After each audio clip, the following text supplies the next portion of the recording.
This is Mirabella's Kitchen, and today I'm making Bolognese. If you'd like to cook with me, please check the description below for a list of the ingredients and a shout out to my Patreons. I prepare a sofrito to start. A sofrito is Italian for under-fried or slowly fried. It is also synonymous in that cuisine for carrots, celery, and onion. So I'm going to start by preparing 2 carrots that are peeled. I'm going to dice them into evenly sized pieces. I'm adding them to my food processor.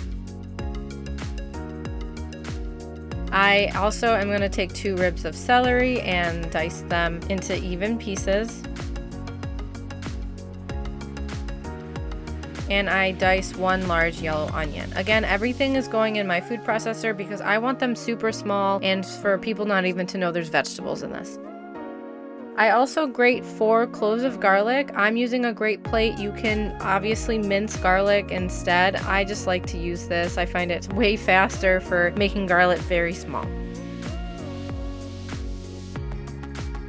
And I prepare about 1 cup of grated Parmegano-Reggiano cheese. This will be for much later into the sauce and also for topping at the end.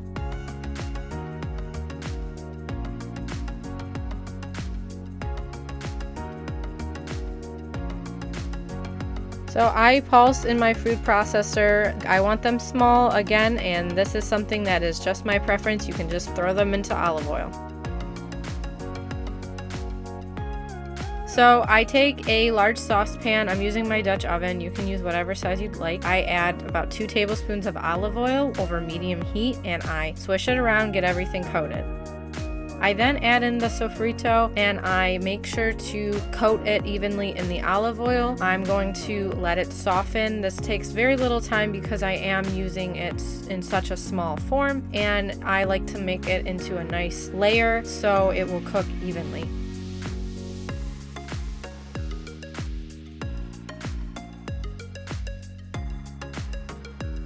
After the sofrito has softened, I remove it from the pan and reserve it in a separate bowl.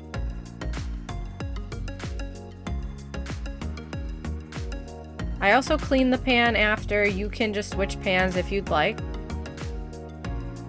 I add 4 ounces of diced pancetta over medium heat and let it cook until the fat renders out. This does not take very long, and so once it is nice and crispy, I remove the pancetta and reserve it. And into the fat rendered, I add in 1 pound of ground pork and 1 pound of ground beef. I season it with some coarse kosher salt and freshly ground black pepper. And I break it up with my wooden spoon. I want this to get nice and brown, so I'm going to break it up into small pieces and just let it sit before I turn it. I want everything to be cooked through until there's no longer any pink.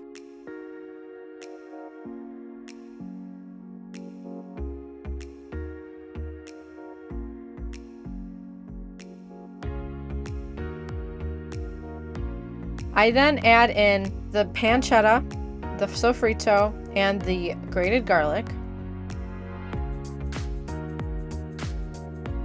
I combine. And I add 1 cup of white wine to deglaze the bottom of the pan, and I'm going to let this simmer until it fully evaporates. It took about 20 minutes, but keep an eye on it. Once it has fully evaporated, I add in a little bit of fresh nutmeg, 1 cup of whole milk, and I also add in a 28-ounce can of whole peeled tomatoes, and I break them up with my wooden spoon.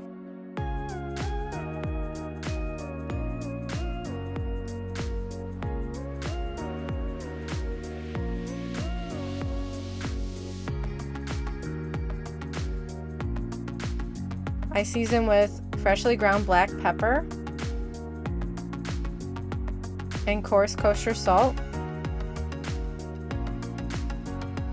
I bring this bolognese up to a boil and then reduce it down to a simmer. I like to switch it to my simmer burner.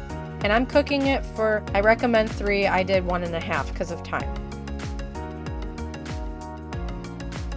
I take a pot of water, bring it up to a boil that is salted.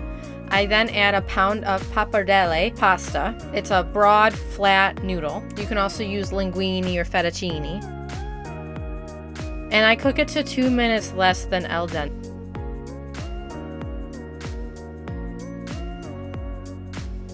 Once the pasta is done, I reserve about 1 cup of pasta water.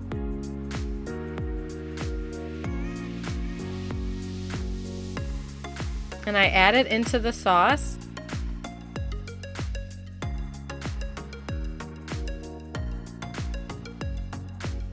I then directly add the pasta into the sauce. Obviously, you can drain it into a colander and then add it. I ended up doing that towards the end. It got hard to grab everything with the tongs. I mix very well to combine, and I'm gonna let this cook for about 2 more minutes to let the pasta really cook to al dente and let the sauce thicken up again from the starchy water, and also a 1/2 cup of Parmegano-Reggiano cheese that I'm adding in.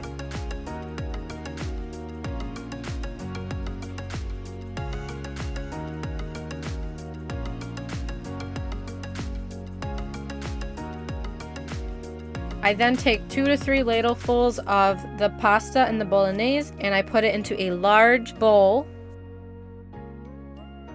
I top with some extra Parmegano-Reggiano cheese.